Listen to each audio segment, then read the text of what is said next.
அன்புள்ள மக்களே வணக்கம். நான் உங்கள் பொன் சரவணன். இப்போ நீங்கள் பார்த்துட்டு இருக்கிறது பார்த்திங்கன்னா பனமரத்து ஏரி தாங்க. இந்த பனமரத்து ஏரி பார்த்திங்கன்னு சொன்னால் சேலம் மாவட்டத்தில் இருந்து சேலம் பழைய பேருந்து நிலையத்திலிருந்து ஒரு 12 கிலோமீட்டர் தொலைவில் பார்த்திங்கன்னு சொன்னால் அமைஞ்சிருக்கு. இந்த பனமரத்து ஏரி பார்த்திங்கன்னு சொன்னால் சுற்றியும் பார்த்திங்கன்னா ஜருகுமலை, போதமலை, கிடகுமலை இந்த 3 மலைகள் வந்து இருக்குது.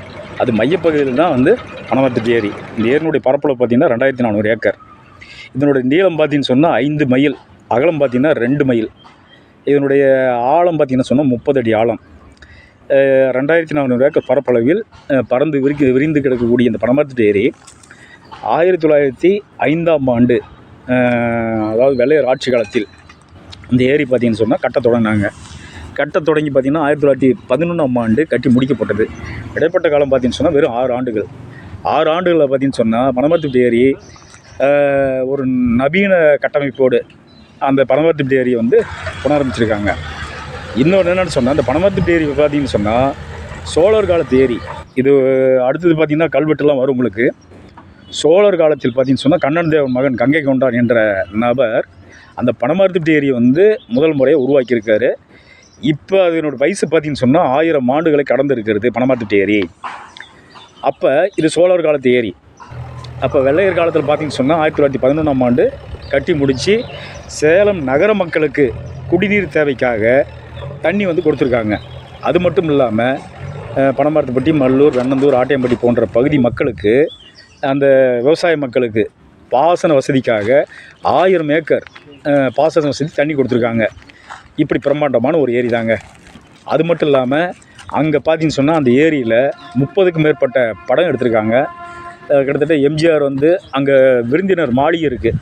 அந்த விருந்தினர் மாளிகையில் பார்த்திங்கன்னு சொன்னால் எம்ஜிஆர், கருணாநிதி, 2வது இந்த முதலாளி அப்படிங்கிற படம் எஸ்எஸ்ஆர் எடுத்த பழைய படம், அந்த முதலாளிங்கிற எல்லாம் அங்கே எடுத்திருக்காங்க.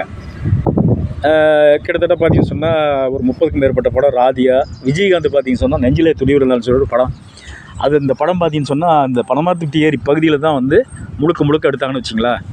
அப்படி வந்து ஒரு சுற்றுலாத்தலமாக இருந்த பகுதி. அங்கே வந்து பாரதி ராஜா, பாக்கியராஜ் போன்ற பிரபலமான டைரக்டர்லாம் வந்திருக்காங்க. இப்படிப்பட்ட ஒரு பகுதிங்க. அப்போ என்ன அப்படின்னு கேட்டிங்கன்னா அங்கே எங்கே பார்த்தாலும் பூக்களாக இருக்கும். மல்லிகைப்பூ, ரோஜாப்பூ, கனகாமரம், வாழை, தென்னை, இப்படி எங்கே பார்த்தாலும் பசுமையாக இருக்கும். ஏன்னா இந்த பனமரத்து ஏரி எப்போ பார்த்தாலும் வந்து தண்ணி நிற்கணும்னு வச்சிங்களேன். அதனால் வந்து அது ஒரு நீர்பிடிப்பு பகுதி. அதனால் அந்த பனமரத்துப்பட்டி ஏரி முழுக்கவே பார்த்திங்கன்னு சொன்னால் பனமரத்துப்பட்டி, மல்லூர், ஆட்டியம்பட்டி, வெண்ணந்தூர் போன்ற பகுதியில் பார்த்திங்கன்னு சொன்னால் எப்பயுமே நீரே வற்றாதுங்க. அப்படி ஒரு பகுதிங்க இந்த பகுதி. அது மட்டும் இல்லாமல் பனமரத்துப்பட்டி ஏரி வந்து ஒரு ஆறு. அந்த ஆறு பார்த்திங்கன்னு சொன்னால் ஆத்துமேட்டு வழியாக பார்த்திங்கன்னா நல்லையாம்புதூர், பள்ளித்தெருப்பட்டி, மல்லூர், அப்புறம் பார்த்திங்கன்னு சொன்னால் வெண்ணந்தூர், ஆட்டியம்பட்டி, அந்த ஆறு வந்து போய் ஆட்டியம்பட்டி போன்ற பகுதியில் போய் ஆட்டியம்பட்டியில் பார்த்திங்கன்னு சொன்னால் சேலம் திருமணிமுத்தாறு இருக்குது. அந்த திருமணிமுத்தாறில் போய் அந்த பனமரத்து ஏரியினுடைய ஆறு வந்து கலக்குதுங்க. ஆக இடைப்பட்ட காலத்தில் பார்த்திங்கன்னு சொன்னால் இடைப்பட்ட பகுதியில் பார்த்திங்கன்னு சொன்னால் 30க்கும் மேற்பட்ட ஏரிகளுக்கு தண்ணி நிரப்பி கடைசியில் பார்த்திங்கன்னு சொன்னால் திருமணிமுத்தாறில் கலக்குது. ஆக இதனுடைய கடைமடை பார்த்திங்கன்னு சொன்னால் பனமரத்து ஏரியினுடைய கடைமடை ஆட்டியம்பட்டி. அப்போ பனமரத்து ஏரிங்கிறது ஏதோ இந்த பகுதி மக்களுக்கு மட்டும் சொந்தமானது அல்ல. அது வந்து வெண்ணந்தூர் பகுதிகளுக்கு சொந்தமானது, ஆட்டியம்பட்டி பகுதி மக்களுக்கு சொந்தமானது, ராசிபுரம் பகுதி மக்களுக்கு சொந்தமானது. இப்படி ஒட்டுமொத்தமாக பனமரத்துப்பட்டி ஏரி என்பது சேலம் மாவட்ட மக்களுக்கே சொந்தமானது. அப்போ இப்படி வந்து ஒரு மகத்துவமான ஏரிங்க. இது 1952ஆம் ஆண்டு வரைக்கும் சேலம் நகர மக்களுக்கு குடிநீர் வந்து கொடுத்துருக்காங்க. அது மட்டும் இல்லாமல் 1000 ஏக்கர் வந்து பாசனத்துக்கு தண்ணி கொடுத்துருக்காங்க. இதனுடைய வந்து நீர் ஆதாரம் பார்த்திங்கன்னு சொன்னால் கூட்டாறு வரட்டாறுலேருந்து தான் பார்த்திங்கன்னு சொன்னால் அது அந்த ஆற்று வழியாக இது முக்கியமான தலம்னு வச்சிங்களேன். கூட்டாறு வரட்டாறுலேருந்து தண்ணி வரும் பொழுது டைரெக்டாக பார்த்திங்கன்னு சொன்னால் பனமரத்து ஏரிக்கே வராது. அதுக்கு இடையில் என்ன பண்ணியிருக்காங்க, ஒரு 1/2 கிலோமீட்டருக்கு ஒரு குட்டி மலை. அந்த மலையை வந்து வெள்ளையர் ஆட்சி காலத்தில் பார்த்திங்கன்னா அந்த மலையை வந்து குடஞ்சி வாய்க்காலை ஏற்படுத்தி அந்த கூட்டாறு வரட்டாறு தண்ணியை பனமரத்து ஏரிக்கு கொண்டு வந்திருக்காங்க. இப்படிப்பட்ட ஒரு மகத்துவமான ஒரு ஏரி. இது இடைப்பட்ட காலத்தில் பார்த்திங்கன்னு சொன்னால் 1970ஆம் ஆண்டு அல்லது 1972ஆம் ஆண்டு வாக்கில் பார்த்திங்கன்னு சொன்னால் சேலம் ராசிபுரம் மக்களுக்கும் தண்ணி கொடுத்து வந்த ஏரி. அதுக்கு பின்பு பார்த்திங்கன்னு சொன்னால் சேலம் முனிசிபாலிட்டி, சேலம் கார்ப்பரேஷன் பார்த்திங்கன்னு சொன்னால் அந்த ஏரியை கண்டுக்கலை. அதன் விளைவாக என்ன நடக்குதுன்னு சொன்னால், மேட்டூர் குடிநீர் திட்டம், சேலம் மேட்டூர் குடிநீர் திட்டம் அமுல்படுத்திய பொழுது மேட்டூர் தண்ணி சேலம் நகர மக்களுக்கு கொடுக்குறாங்க. அதனால் பார்த்தீங்கன்னு சொன்னால் சேலம் மாநகராட்சி பனமரத்துப்பட்டி ஏரியை கண்டுக்கலை. இதன் விளைவு என்னன்னு கேட்டிங்கன்னா, பனமரத்துப்பட்டி ஏரியை அது சுற்றி இருக்கக்கூடிய விவசாய பெருங்குடி மக்கள் பனமரத்துப்பட்டி ஏரி ஆக்கிரமிப்பு செய்கிறாங்க. முழுக்க ஆக்கிரமிப்பு செஞ்சு அந்த ஏரிக்கு தண்ணி வரக்கூடிய ஓடைகள், ஆறுகள் அதையும் ஆக்கிரமிப்பு பண்ணுறாங்க. அது மட்டும் இல்லாமல் பார்த்தீங்கன்னு சொன்னால், ஃபாரஸ்ட்டு சார்பாக பார்த்தீங்கன்னு சொன்னால் கூட்டாறு, வரட்டாறு போன்ற பகுதியில் கிட்டத்தட்ட 60க்கும் மேற்பட்ட அணைகளை கட்டுறாங்க. கட்டிய பின்பு ஏரிக்கு வரக்கூடிய தண்ணி இருக்கு இல்லையா, அது முழுக்க தடுக்கப்பட்டதன் விளைவாக ஏரி பார்த்திங்கன்னா ஆக்கிரமிப்பு செய்யப்படுது. அந்த தண்ணி இல்லாமல் போயிடுச்சு. இதுக்கு பின்பு பார்த்திங்கன்னா முழுக்கவே அந்த ஏரி ஆக்கிரமிப்பு செய்யப்படுறதுனால சேலம் மாநகராட்சி என்ன பண்ணுறாங்க, உடனே சேலம் டிஸ்ட்ரிக்ட் கோர்ட்டில் அதை ஒட்டி என்ன பண்ணுறானுங்க, அதை ஒட்டி அந்த பனமரத்துப்பட்டி ஏரி ஆக்கிரமிப்பு செய்யக்கூடிய அந்த விவசாயிகளை என்ன பண்ணுறாங்க, சேலம் மாவட்ட நீதிமன்றத்தில் ஒரு வழக்கு போடுறாங்க.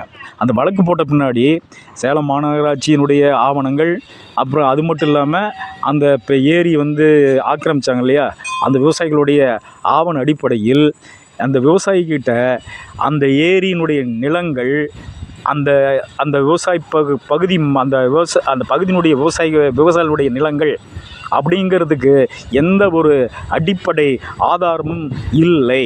அவர்கிட்ட என்னன்னு கேட்டிங்கன்னா, நில வரி ரசீதியோ அல்லது அனுபவ பார்த்தீங்கன்னு சொன்னால் ஒரு பட்டா வேணும், அல்லது ஒரு பத்திரம் வேணும், அல்லது ஒரு ரசீதி வேணும், அல்லது ஏதாவது அரசனுடைய போக்குவரத்து கடிதங்களாவது வேணும்.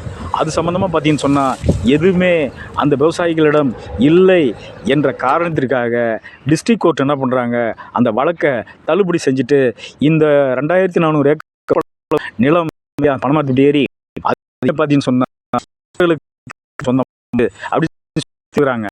மறுபடியும் என்ன பண்ணுறாங்க, விவசாயிகள் மேல்முறையை செய்கிறாங்க. டிஸ்ட்ரிக்ட் கோர்ட்டில் அந்த வழக்கு தள்ளுபடி செய்யுது. மறுபடியும் வழக்கு மேல்முறையீடு பண்ணிவிட்டு கடைசியில் பார்த்தீங்கன்னா உயர்நீதிமன்றத்தில் வழக்கு போடுறாங்க. அங்கே ஒரு 4-5 வழக்கு போட்ட பின்னாடி உயர்நீதிமன்றத்தில் தெளிவாக சொல்கிறாங்க.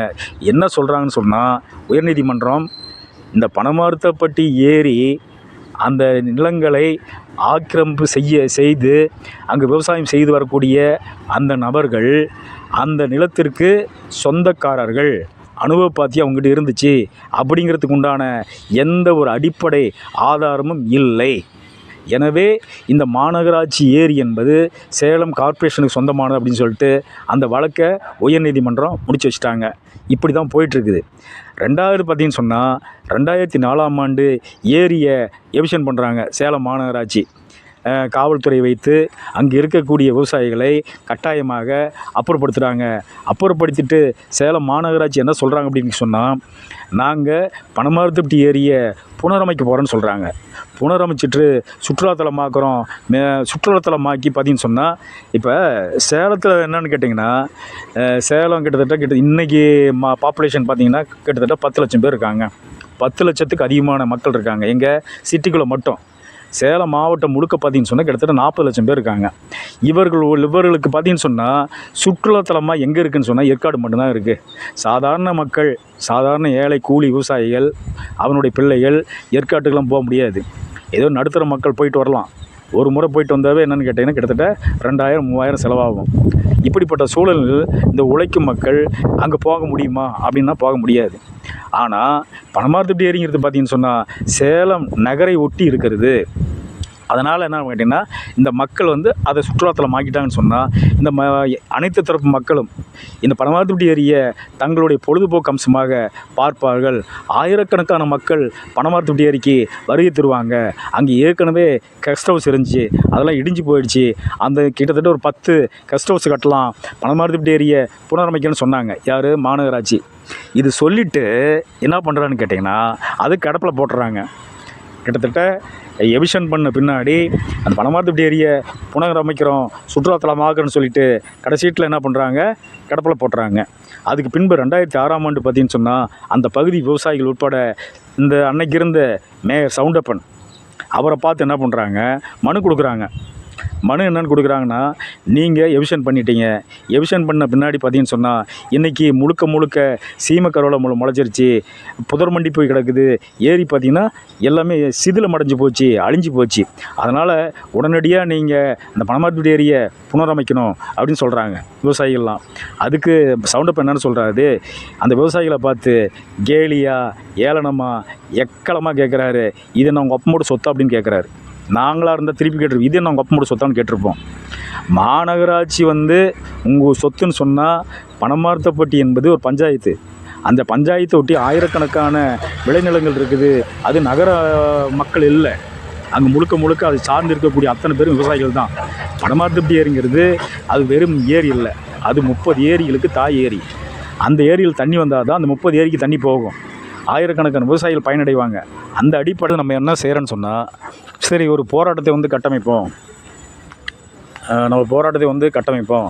அந்த அடிப்படையில் இந்த ஆளும் கும்பல் இன்றைக்கி இருக்கக்கூடிய அந்த கட்சி அதிமுக நிர்வாகத்திலேருந்து ஒரு கட்சி எந்த ஒரு நடவடிக்கை எடுக்கலை. அதன் விளைவாக நாம் என்ன பண்ணுறோன்னாக்க, இந்த ஆளும் கும்பலை அதன் நீர்நிலை பற்றி இந்த தற்கூரிகளுக்கு எந்த பார்வையும் கிடையாது, அக்கறையும் கிடையாது. அதனால் விவசாயிகள் பாதிக்கப்படுறாங்க. அந்த விவசாயிகளை திரட்டி இவர்களை அம்பலப்படுத்துவது அப்படிங்கிற நோக்கத்தோடு தான் நாம் போராட்டத்தை கட்டமைச்சோம். அன்றைக்கி பார்த்தீங்கன்னு சொன்னால் சேலம் மாவட்ட ஆட்சித்தலைவர் அலுவலகம் முன்பு ஒரு கண்டன ஆர்ப்பாட்டம் நடத்துவது அப்படின்னு சொல்லி முடிவு பண்ணி, அதுக்கு முன்பு பார்த்திங்கன்னா ஒரு பிரச்சாரத்தை அமைச்சோம். கிட்டத்தட்ட ஒரு 4000 துண்டறிக்கை போட்டு பனமரத்துப்பட்டி ஏரியினுடைய வரலாறை பற்றி அந்த துண்டறிக்கையில் பதிவு பண்ணியிருந்தோம். கிட்டத்தட்ட எல்லா மக்களுக்கும் அந்த பிரச்சாரத்தை கொண்டு போனோம். கொண்டு போயிட்டு 4000 துண்டறிக்கை மக்கள் மத்தியில் கொடுத்துட்டு பிரச்சாரம் பண்ணணும். அந்த ஏரியினுடைய வரலாறை பற்றி நம்ம மக்கள் மத்தியில் சொன்னோம். அதுக்கு பின்பு பார்த்தீங்கன்னு சொன்னால் மறுபடியும் மனு கொடுத்தோம். யார்கிட்ட கலெக்டர்கிட்ட கூட கொடுத்தோம். ஆனால் என்ன நடவடிக்கை எடுக்கலை. அடுத்தது பார்த்தீங்கன்னு சொன்னால் ஒரு இந்த மாவட்ட நிர்வாகத்தை கண்டித்து மாநகராட்சி கண்டித்து ஒரு கண்டன ஆர்ப்பாட்டம் நடத்துவது அப்படிங்கிற அடிப்படையில் சேலம் மாவட்ட ஆட்சியர் அலுவலகம் முன்பு ஒரு கண்டன ஆர்ப்பாட்டம் நடத்தணும். ஆர்ப்பாட்டத்தை நடத்தி மாவட்ட தலைவரை பார்த்துட்டு நம்ம ஒரு மனு கொடுத்தோம். மாவட்ட அன்னை கமிஷனர் அவர்கிட்டையும் ஒரு மனு கொடுத்த பின்பு எந்த நடவடிக்கை இருக்குல்ல. ஆனால் இது மாதிரி பார்த்தீங்கன்னு சொன்னால் தொடர்ச்சியாக ஒரு 8க்கும் மேற்பட்ட கண்டன ஆர்ப்பாட்டங்கள் நடத்தியிருக்கிறோம்.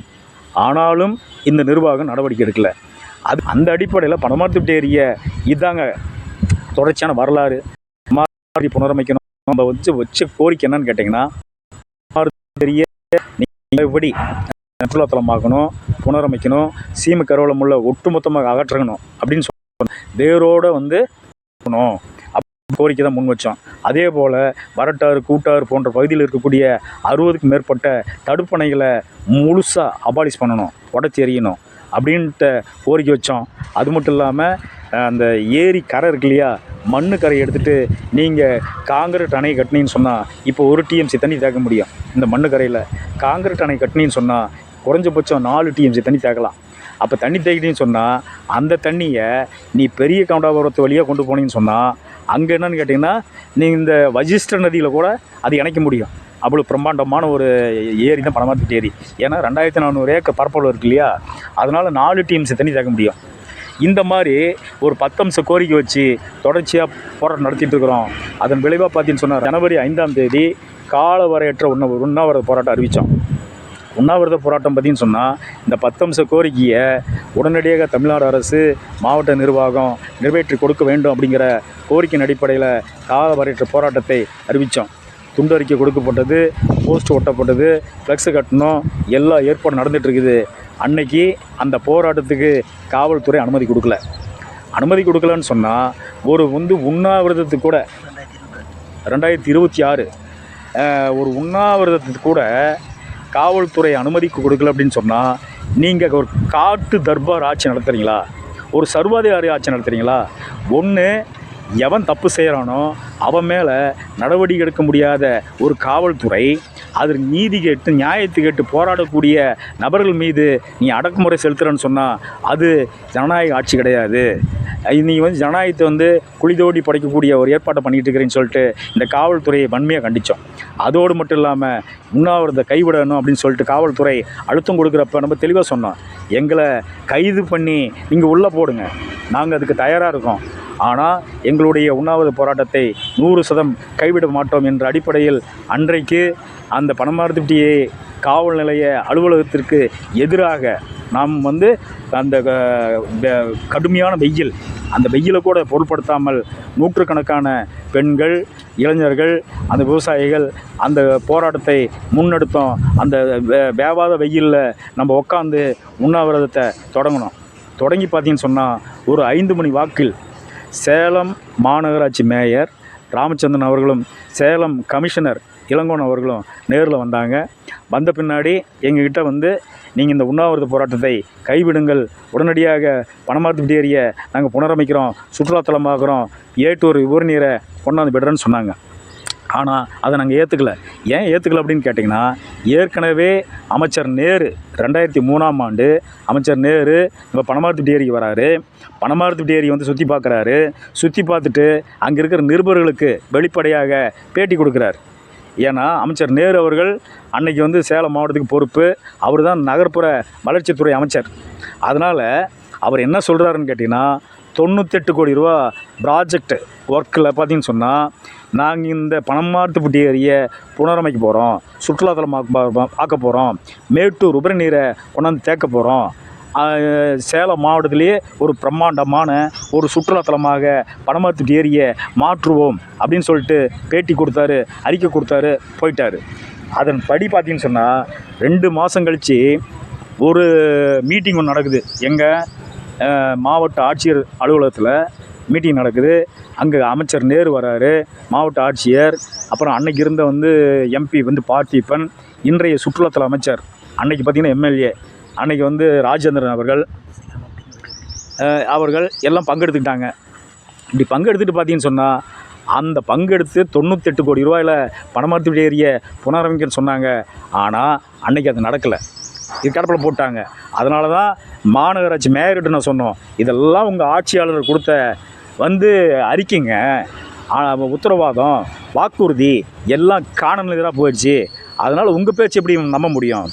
அதனால் உடனடியாக நடவடிக்கை வாங்க அப்படின்னு சொன்னோம். அதனால் அமைச்சர் இவர் மேயர் என்ன சொன்னார், நாளைக்கே பனமரத்துப்பட்டி ஏரியில் நாங்கள் முள்ளை பிடுங்குற ஏற்பாட்டை பண்ணுறோம், நாங்கள் இப்போ வந்து உடனடியாக பொக்லின் விடுறோம் அப்படின்னு சொன்ன அந்த போராட்டத்தை வந்து இதற்குண்டான ஏற்பாடு பண்ணிட்டு போயிட்டார். என்ன சொன்னார், நாங்கள் உடனடியாக அந்த சீமை கருவளை முள்ளை அப்புறப்படுத்துகிறோம், பனமரத்துப்பட்டி ஏரி உபரி நீரை கொண்டாந்து விடுறோம், இது ப்ராசஸ் ஒர்க்கு தொடர்ச்சியாக நடைபெறும் அப்படின்னு சொல்லிட்டு போனவர் இந்த நடவடிக்கை எடுக்கலை.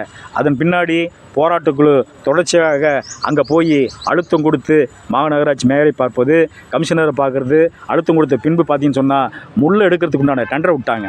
டெண்டர் விட்டுட்டு பார்த்தீங்கன்னு சொன்னால், அதுக்கு டெண்டர் விட்டு 2 மாதம் கழித்து இப்போ தான் நடைமுறைக்கு வந்திருக்குது. இப்போ வந்து என்ன பண்ணுறாங்கன்னு கேட்டிங்கன்னா, இப்போ பனமரத்துப்பட்டி ஏரியில் முள்ளை பிடுங்குற ஏற்பாடு நடந்துகிட்ருக்குது. நம்மக்கிட்ட என்ன சொன்னாக்க 120 நாள் 2000 ஏக்கர் பரப்போட முட்களை 120 நாளில் அபாலிடுறோம், அழிச்சிடுறோம், வேரோட பிடுங்கிடுறோம். பிடுங்கினது பின்னாடி மேட்டூர் உபரி நீரை கொண்டாந்து சொல்லிட்டு கண்டிஷன் இருக்காங்க, திட்ட அறிக்கை கொடுத்துருக்காங்க. அது இன்றைக்கி நடைமுறைக்கு வந்திருக்குது. அது ஒரு வெற்றி. அந்த வெற்றியை, அது தொடக்க வெற்றி தான். இன்றைக்கி என்னென்னு கேட்டிங்கன்னா, தொடங்கி வேலை நடந்துகிட்ருக்குது. இன்றைக்கி வந்து ஒரு நாளைக்கு 20 சேசிபி போடுறேன்னு சொன்னாங்க. ஆனால் இன்றைக்கி என்ன அப்படின்னு கேட்டிங்கன்னா, ஒரு 2 சேசிபி தான் ஓடுது. அந்த முள் அரிக்கிற மிஷின் ஒன்று ஓடிட்டுருக்கு, ஒரு கட்டிங் மிஷின் ஒன்று ஓடி இருக்குது. இதுதான் இன்றைக்கி வந்து நடைமுறையில் இருக்குது. இதே இந்த வேலை வந்து இந்த ஆம வேகத்தில் போயிட்டுருக்குது. இந்த ஆம வேகத்தில் போகிறது வந்து பலனை. அதனால் போர்க்கால அடிப்படையில் இந்த வேலையை துரிதப்படுத்த வேண்டும். மாநகராட்சி நிர்வாகம் போர்க்கால அடிப்படையில் துரிதப்படுத்த வேண்டும். ஒட்டுமொத்தமாக இந்த முள்ளை அப்புறப்படுத்தி விட்டு மேட்டூர் உபரி நீரை மட்டும் நிரப்புறதில்லைங்க. முழுக்க என்னென்னு கேட்டிங்கன்னா, இந்த பனமரத்துப்பட்டி ஏரியை இந்த மேயர் ராமச்சந்திரன் அவர்கள் சொன்ன வாக்குறுதி போல் கிட்டத்தட்ட 200 கோடி ரூபா ப்ராஜெக்ட் ஒர்க்கில் நீங்கள் பிரம்மாண்டமான பனமரத்துப்பட்டி ஏரியை கட்டமைச்சு அங்கே லட்சக்கணக்கான மக்கள் பயனடைகிற வகையில், இப்போ பனமரத்துப்பட்டி ஏரியை நீங்கள் வந்து 200 கோடி ரூபா ப்ராஜெக்ட் ஒர்க்கை நீங்கள் போட்டிங்கன்னு சொன்னால் பனமரத்துப்பட்டி ஏரி மிகப்பெரிய சுற்றுலாத்தலம் மாறும். அங்கே என்னென்னு கேட்டால் மீன் பிடிக்கலாம். அது மட்டும் இல்லாமல் சுற்றுலா பயணிகள், ஆயிரக்கணக்கான சுற்றுலா பயணிகள் வருகை தருவாங்க. அது மட்டும் இல்லாமல் தங்கு விடுதிகளை தங்குவாங்க. அது மட்டும் இல்லாமல் பார்த்தீங்கன்னு சொன்னால் பழையபடி 30க்கும் மேற்பட்ட ஏரிகளுக்கு தண்ணி கொடுக்கலாம். ஆயிரக்கணக்கான விவசாய நிலங்களுக்கு நீங்கள் பாசனத்துக்கு தண்ணி கொடுக்கலாம். ஆயிரக்கணக்கான மக்களுக்கு வாழ்க்கை கொடுக்கக்கூடிய இருக்கக்கூடிய ஏரி, இந்த ஏரி மட்டும் நீங்கள் புனரமைச்சிட்டின்னு சொன்னால் ஆயிரக்கணக்கான பேர்த்துக்கு வேலை கொடுக்கலாங்க. ஆயிரக்கணக்கான பேர் பயனடைவாங்க. ஆயிரக்கணக்கான பேர்த்துக்கு மட்டும் விவசாயிகள் பயனடைவாங்க. அந்த அடிப்படையில் இந்த போர்க்கால அடிப்படையில் இந்த பனமரத்துப்பட்டி ஏரியை நீங்கள் புனரமைக்கணும்னு சொல்லிட்டு தமிழ்நாடு ஏரி இயற்கை பாதுகாப்பு இயக்கத்தின் சார்பாக கேட்டுக்கொள்கிறோம். ஐயா வணக்கங்கய்யா. வணக்கங்க. இப்போ வந்து இந்த பனமரத்துப்பட்டி ஏரிக்காக நீங்கள் தொடர்ந்து போராட்டம் நடத்திட்டு இருந்தீங்க. ஜனவரி 5ஆம் தேதி 2026 அன்னைக்கு கூட வந்து ஒரு உண்ணாவிரத போராட்டத்தை நடத்தினீங்க. இப்போ பார்த்தீங்கன்னா அதுக்குண்டான பணிகள் தொடங்கி இருக்க மாதிரி இங்கே இருக்கு. இதை பற்றி உங்களோட கருத்து என்னங்க? அந்த இது சொன்ன பிறகு இப்போ வந்து 2 மாதத்துக்கு பிறகு இப்போ ஆரம்பித்து ஒரு வண்டி கட்டிங் மிஷின் வந்திருக்கு. 4-5 ஜேசிபி வச்சு ஓட்டிகிட்டு இருக்கிறாங்க. இப்போ வந்து இந்த தினம் லோடு அந்த இதில் எடுத்து அந்த ஃபயர்வுட்டுக்காக லோடு கட்டி வெளியே எடுத்துகிட்டு போயிட்டுருக்காங்க. இது வந்து பரவாயில்ல. இதே தொடர்ந்து இவங்க வந்து கண்டினியூவாக என்கிட்ட சொன்னது 3 மிஷின் வச்சு கட்டிங் பண்ணுன்னு சொன்னாங்க. ஆனால் இப்போ ஒரு மிஷினு 4 ஜேசிபி தான் பறித்து போட்டுக்கிட்டு இருக்குது. ஆனால் கூடிய விரைவில் வந்து இன்னும் 2 மிஷினை கொண்டு வந்து போடுறேன்னு சொல்லி கார்பரேஷன் தரப்பில் சொல்லியிருக்காங்க சார். இந்த பணி சீராக நடச்சதுனாக்கா 1 மாதத்துக்குள்ளே 2 மாதத்துக்குள்ளே சுத்தமாக எடுத்து இது பண்ணிடலாம். அதுக்கு பிறகு மண் அள்ளுறது கூட விவசாயிங்க மண் கேட்டால் விவசாயம் மண் கூட அள்ளி ஒரு மீட்டர் அளவுக்கு அள்ளிட்டா விவசாயிகளுக்கும் பயனாக இருக்கும். தண்ணியும் சேர்த்தி தண்ணி நிற்கும். இப்போ மழை காலத்தில் மழை பெஞ்சதுன்னா தண்ணி வந்து நிற்கும் அப்படிங்கிற எண்ணம் எங்களுடைய காமராஜ் உழவர் மன்றத்து மூலிமா நான் கமிஷனருக்கும் மேயருக்கும் கேட்டுக்கிறேன். மற்றபடி இப்போ இருக்கிற பணி கரெக்டாக போயிட்டுருக்குது. இப்போ மழையும் இப்போ நல்ல மழை ஹெவியாக 2 இன்ச் மழை பேஞ்சிருச்சுங்க. இப்போ பேஞ்சதுனால இப்போ வந்து இப்போ கொஞ்சம் அந்த மழை பெஞ்சா அன்றைக்கி மட்டும் வேலை கொஞ்சம் கெடுது. மற்ற நாளில் நல்லா எடுக்கிறதுக்கு சௌகரியமாக இருக்குதுங்க. இப்போ அதனால் இப்போ இவனுக்கு மேயருக்கும் கமிஷனருக்கும் நாங்கள் காமராஜ் உழவர் மன்றத்திலேருந்தும் ஏரி பாதுகாப்பு சங்கத்து மூலியமாகவும் நான் நன்றி தெரிவிச்சுக்கிறோம். சரிங்க. இப்போ வந்து அந்த சீம கருவேல மரங்களை வெட்டி எடுக்கிறாங்க. ஆமாங்க. திரும்ப வந்து அதை வந்து அப்படியே வேர் பறிச்சு எடுக்கிறேன்னு சொல்லியிருக்காங்க. இப்போ அந்த வேர் பறிச்சு எடுத்துட்டு போனாலுமே அதோட விதைகள் அங்கே விழுந்திருந்தா அது திரும்பவும் முளைக்கிறதுக்கு தானே தொடங்கும். கண்டிப்பா. அதனால அந்த ஒரு குறிப்பிட்ட அளவுல மண் அதில் எடுத்துட்டா ஏரியும் ஆழமாகும், அந்த விதைகளும் அதோட போயிடும் அப்படிங்கிற அந்த கான்செப்டுக்கு தான் நாங்கள் வந்து உழவர் மன்றத்து மூலிமா விவசாயிகளுக்கு ஒரு மீட்டர் ஆழத்துக்கு மண் அள்ளிட்டு போகிறதுக்கு பர்மிஷன் கொடுத்தீங்கன்னா எங்களுக்கு வந்து உபயோகமாக இருக்கும். அப்புறம் முல்லை வந்து புடுங்குறேன்னு சொல்லியிருக்காங்க. ஒரு மிஷின் வந்து தனியாக மில்லு இப்போ மேலாப்படி அறுத்து அரைச்சிட்டு போகிறாங்க. இப்போ அந்த கீழே வந்து ஒவ்வொரு தூரில் வந்து கட்டை இருந்துகிட்டு இருக்குது. அந்த கட்டைக்கு வந்து தனியாக மிஷின் வருதுன்ட்டு அந்த ஆனந்தராஜன் ஒரு கான்ட்ராக்டர் தான் எடுத்து செஞ்சுட்டு வர அப்படிங்க. அப்புறம் அவர் தான் சொல்லியிருக்காரு அது வந்தாக்க மிஷின் ஒன்று வந்துடுது அதில் பூரா பிடிக்கி கொடுத்துருவேன் அப்படின்னு உறுதி சொல்லியிருக்காங்க. அது இன்னும் எந்த அளவில் அவங்க நடைமுறைப்படுத்துவாங்கிறது போதான் பார்த்தா தெரியுங்க. இப்போ ஏன்னா எலெக்ஷன் வரதுனால எலெக்ஷன் நேரத்தில் எலெக்ஷனுக்கு இதுக்கு சம்மந்தம் இல்லை. இது வந்து கோர்ட்டே இப்போ வந்து ஆர்டர் கொடுத்துருக்கு. கம்பல்சரி விவசாய முல்லுங்களை வந்து எந்த பாரபட்சம் இல்லாமல் அந்த தொய்வு இல்லாமல் வேலை செஞ்சு அகற்றணும்னு சொல்லியிருக்காங்க. அதனால் ஒரு நம்பிக்கை இருக்குது எங்களுக்கு எடுத்துருவாங்கன்றது. அதனால் இப்போ மழையும் பெய்ய ஆரம்பிச்சிருச்சு. கொஞ்சம் ஒரு 40-50 ஏக்கராவுக்கு பக்கமாக ஏழையாக கூட எடுத்துருப்பாங்க நினைக்கிறேன். இந்த 7-8 நாளாக எடுத்துகிட்டு வராங்க சார். அதனால் பரவாயில்லன்னு தான் நான் கருத்து சொல்கிறேங்க. சரிங்க. உங்களோட போராட்டமும் இந்த மக்களுக்காக நீங்கள் செய்த போராட்டமும் அதுக்கு இப்பொழுது ஒரு தற்காலிக வெற்றி கிடைத்ததாக நம்பலாமா? இப்போ இதான் போராட்டம் பண்ணது விளைவு தான் இப்போ எங்களுக்கு ஒரு நல்லது செஞ்சிட்டு இருக்கிற மாதிரி எங்களுக்கு தோணுது. அதனால பரவாயில்லன்னு தான் சொல்கிறேங்க. சரி, நன்றி, வணக்கம்.